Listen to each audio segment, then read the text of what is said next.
След дълго чудене, куфър или сак, накрая реших да си взема сак. Причините са няколко. Първо, сака идва в една много хубава турбичка. След това сака няма да мисля къде да го слагам. И там, където отивам, не съм сигурна дали този довод, който всички ми даваха в полза на куфара с колелцата, там въобще ще има къде да ги търкалям тия колелца.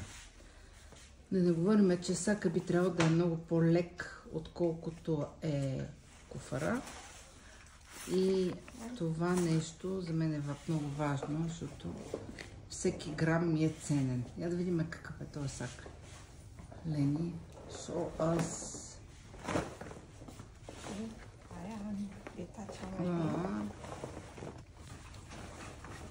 Големичък, ще ми събере багаж.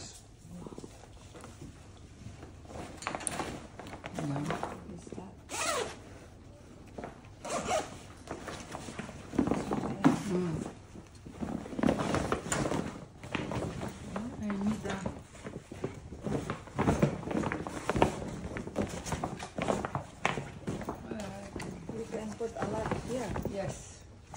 Той би трябвало да може да събере от 80 до 120 литра. Това с литрите и килограмите е много относително ето. Но ето. Сака е достатъчно голям, много красиво жълто. Така че, супер. Go a little bit. Ето има си там. Супер.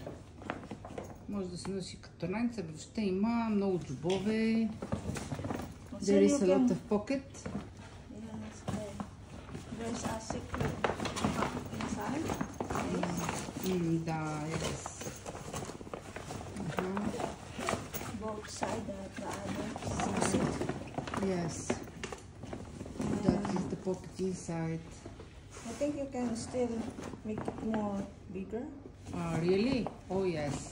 Yeah. This is the system. Yeah. Which make very nice. Yeah. And има ужасно много дръжки, има за раница, въобще изглежда много добре.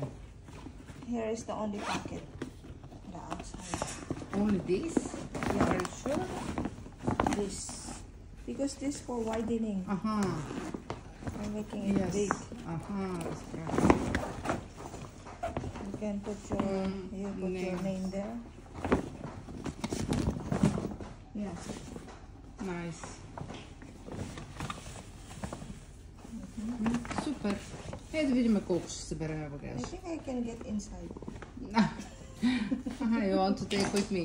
Okay. I can go, Azir, now. Let's go, Azir, together. You have space here. Huh? Azir, we can go together. Yes. Okay. Значи дори Филипино се забира в сака. Окей. Айде да видим. Чао.